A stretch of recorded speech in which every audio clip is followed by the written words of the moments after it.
I just wish that when I was down here last that I had just taken her to Indianapolis with me, so this would have never happened.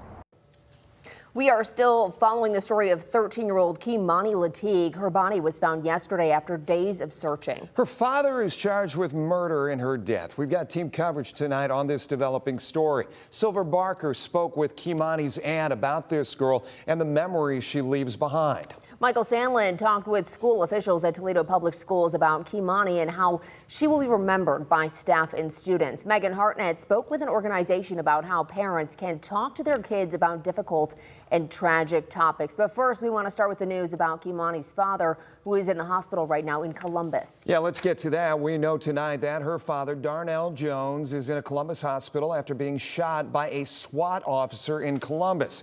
It's still unclear tonight who fired first. Columbus police say he is expected to recover and no officers were injured. Police are not sure why he was in Columbus, but did confirm Columbus SWAT was looking into him for at least 2 days. Jones is already facing murder charges in Kei'Mani's death. Her body was found yesterday in an abandoned and burned out home on Miami Street in East Toledo. Here is what police in Columbus had to say about the case. When I heard about this case, this was an individual wanted for homicide out of Toledo. I called my union counterpart in Toledo. I said, hey, good news, we have your guy. Your guy committed a murder, chose to fled to our town. I'll tell you right now, the wrong town to come to if you murder somebody. Again, he is in the hospital after being shot. There is no word on when he will be brought back to Toledo. He is now also facing more charges out of Columbus. We want to check in with Silver Barker. She's been keeping in touch with Kei'Mani's family. Silver, you spoke to her aunt today. Right. Kaylee and Jeff, Sanika Williams, who is one of the aunts of Kei'Mani, tells me she wishes she would have taken Kei'Mani with her where she currently lives in Indiana. She feels like maybe that could have prevented all of this and what they're currently going through right now. She tells me she had a close relationship with Kei'Mani. She says Kei'Mani was a very respectful girl and was never mischievous. Right now, Sanika says it's been a rough last few days for her, and the only person she's mad at is whoever did this. She admitted to me that she knows there is some drama between the family, but right now she's not picking sides. She just wants justice for her niece. And this is just devastating that I have to go through this for the rest of my life and knowing I'll never have the embrace of my niece, the hey TT, what you doing? When you coming down here, you know, I'll never get to hear that from my baby again, and that's what kills me the most. I just wish that when I was down here last that I had just taken her to Indianapolis with me, so this would have never happened. A lot of things, you know, woulda, coulda, shoulda, but at the end of the day, I just really wish that whatever happened and whoever did this, y'all didn't have to do that to her. And right now, Sanika says right now what she needs from the community is emotional support. She says she's seen a lot of GoFundMes being posted right now online, but she says that's not helping, as right now they've heard from the funeral home who is going to help pay for the funeral services, she tells me. And coming up as well, I do have something with the grandmother who says she had a wonderful relationship with Kei'Mani, but she tells me that the county has been to her home more than once. The reason she said that is coming up at 6. Reporting live in Toledo, Silver Barker, WTOL 11. We learned today that Kei'Mani was a 7th grader at Spring Elementary in North Toledo. Students there were in mourning over the loss of their fellow student. Michael Sandlin joins us in studio with more on her background at school. And Michael, I understand Spring Elementary was especially important for her.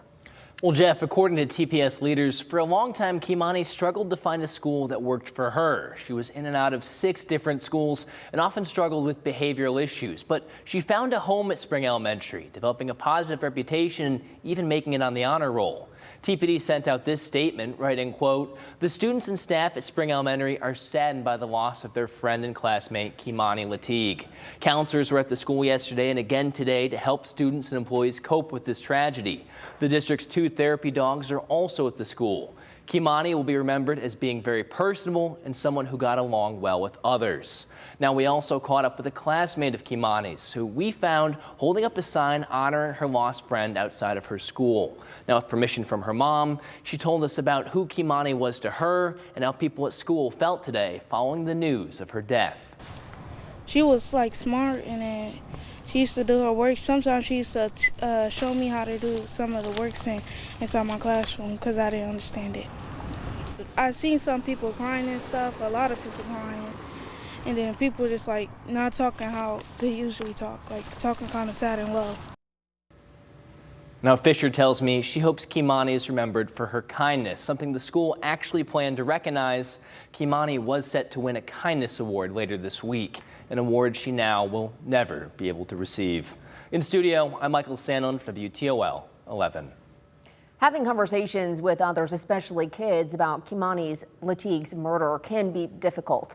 Megan Hartnett joins us in the newsroom. Megan, how should parents navigate talking about this with their kids? Kaylee, parents should be aware of what social media and what information their kids are consuming. There are tons of posts and news articles about Kei'Mani and what happened, but not all are factual, and some may have more information than a kid can handle. Representatives from the organization Parents of Murdered Children tell me parents should meet their kid at whatever level they can handle. I was also told it's important for parents to reassure their kids that this is an abnormal situation. No one should force their kids to talk about it, but parents should be honest with kids when they ask questions. You should never put them in a situation where they feel like it's none of their business. It is.